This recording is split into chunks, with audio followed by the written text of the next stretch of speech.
Hi YouTubers! Welcome back to my channel. So today is day 2 of Mental Health Awareness Week with our campaign that we are doing, that I am doing alongside a fellow YouTuber called Like Kristen, Awareness Month of May.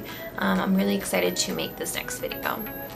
Originally I was going to talk about depression, anxiety, and how exercise has a good effect on those issues, because it's something that I personally experienced in a really positive way. But I realized the research that I want to do is taking a lot longer than I had expected, and I want that video to be really good and just provide a really great kind of information that's valuable, that's applicable, and that just gets people excited about hopefully giving it a try and inspires people to actually do that. So I'm gonna hold that off and keep working on it till later this week. So today I'm making a video on how I personally practice self-care every single day. The first thing that I do to practice self-care and keep my mind in a really positive place sounds really simple, but it makes the biggest difference. I go to bed early. I go to bed at a really responsible time, we're gonna say. I love waking up early in the morning. It makes me feel so happy when I can just have some extra time to myself and really use it to do the other things that I know make me feel great for the day. So waking up at 6 a.m. is really attractive to me. But in order to do that and not feel like crap, I need to go to bed pretty early. So I'll definitely be in bed by 10, 11 o'clock to make sure I get a good 7 or 8 hours of sleep a night. If I'm tired, I find that the day is just that much harder to get through. It's really hard for my mind to be excited or get to the point that I'm really inspired and putting all of my positivity into everything that I do. And that's something that I really love doing. So if I can do that most days of the week, ideally every day of the week, that's what I try and focus on. So I go to bed early to wake up early. The second and third thing that I'm gonna kind of put together, even though they're equally important, what are, I fuel my body with really nutritious food and whole food and food that's gonna nourish me and give me energy. I notice a huge difference when I feed my body processed food, foods that are high in sugar, foods that come in a box, foods that are really heavy in sauce and stuff like that. So I put in the work to make my food. Most days of the week I usually prep a bunch of food ahead of time and then have it for a few days because I don't always have time to come home and make food, and I totally get that. So I try to make it as easy for myself as I can. So I will fuel my body, eggs in the morning with toast and with coconut oil. Then I'll have another meal a few hours later of a sweet potato with grilled chicken and sauteed zucchini. And then later on in the day, excuse me, I might have grilled salmon with some fresh broccoli, and I love sweet potatoes, so I'll probably have more sweet potatoes. So I'm fueling my body with a lot of food, especially because I need it because I exercise. But I try and make that all from healthy sources. When I eat processed food that has like a lot of sugar, for instance, even if I have like dairy with like yogurt and a lot of trail mix, even now, I notice that my body feels more sluggish. Even if it's an appropriate portion for what I need at that time, I notice that my body doesn't process it as well. And when I want a really clear mind and sharp laser focus, excuse me, I really eat very cleanly. And then the second part is I move my body in some way every single day. So whether that's training and lifting weights hard in the gym, which I love, or it's in a rest day where I'm just being active and I'm stretching, or I'm taking dance. I take ballroom dance. I do something every single day because moving my body and breathing deeply And it allows me to just connect with myself. It allows me to get out of my head. Sometimes my thoughts can overwhelm me, and it gets me out of that and into my body, and just, I don't know, allows me to connect and ground myself.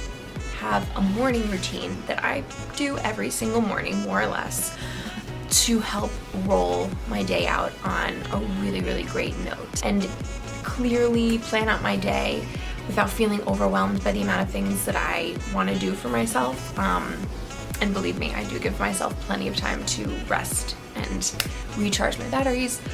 But I love having a morning routine just to set me off. So my morning routine includes journaling. I'll just write down my thoughts for the day. I'll write down the things that I must get done that day, and then schedule them out. It helps me realize, like, you do have the time of day to get all of these things done, even if it feels like a lot, and to prioritize what should absolutely get done and what doesn't really have to get done that day. Also makes me feel like less pressure. I listen to really empowering podcasts. I made a video about this, just strictly my favorite morning routines, a little while ago, so I will link that in the video here, because I think it's really helpful and really awesome, and gives a lot more detail than I'm giving now. I read positive affirmations out loud. This sometimes still feels silly to me, because I'm like, you know, am I really those things when I say them? Because let's say I'm not like quite there yet, but I also believe in acknowledging that you are those things, and they will be your present someday. Even if it feels like your future, even if it feels like far out in your future, it will one day be your present. And then of course move my body. So I'm stretching. I do a ROM-WOD range of motion workout of the day, where it's just stretching and breathing. It's like yoga for lifters, I think. I respect the fact that I only have a limited source, energy source for social interaction. I say I'm an outgoing introvert or an ambivert, because I love interacting with people and I love having great conversations and being around people, but I have a really small limit of how much I can tolerate before I want to just kind of go back and hang out with myself and recharge my batteries and do the things that I really love to do. Reading, taking a walk, listening to a podcast. It's not that I don't like to be around people. I absolutely do, and I love being around people, especially people that I'm learning something from or that I love. It's for a limited time. And if you are an introvert or a social introvert, you absolutely understand what I'm saying. And then the last thing that I do to practice self-care is I make sure that I go outside and get some sunlight on my face, on my body, and some fresh air at least once a day. I found that when I was at my lowest points, I would just retreat inside and I would just basically wrap myself in as much darkness as I could.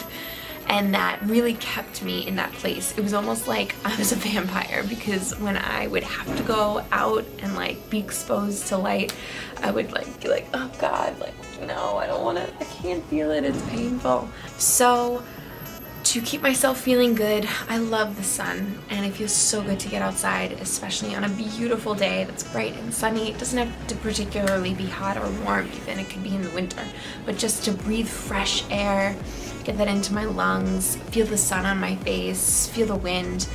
It really helps me to stay in a positive place. So all these things are super simple, and they may sound like that's not a big deal, but the compound effect of doing even just one of them every single day, because that's where I honestly started. I started just with one of them at my very, very beginning stages of recovery. It really brought such a transformation to my mind. The tiniest little shift can completely just take you on a whole new path and be somewhere that you really want to go. So it doesn't have to be everything all at once. It's not right or wrong if you do it all together or you just start with the tiniest of steps. The more you feel like, I can do that, like that's so easy, of course I can start doing that right the second now, the more consistent you'll be with it and the more successful you'll be with it. So those are my tips for how I practice self-care. Please comment below. Twitter. please comment below with what yours are, or comment with what ones I spoke about that resonated with you or that you think you might try. I'm really interested in hearing what you guys have to say. If you're not already subscribed to my channel, please click subscribe. I'm really hoping to reach more people through this month, and the more you subscribe, the more people will be able to find me. Also, give this video a thumbs up if you liked it, and yeah, that's all. Alright, thanks guys, and I will see you tomorrow for day 3 of Mental Health Awareness Week.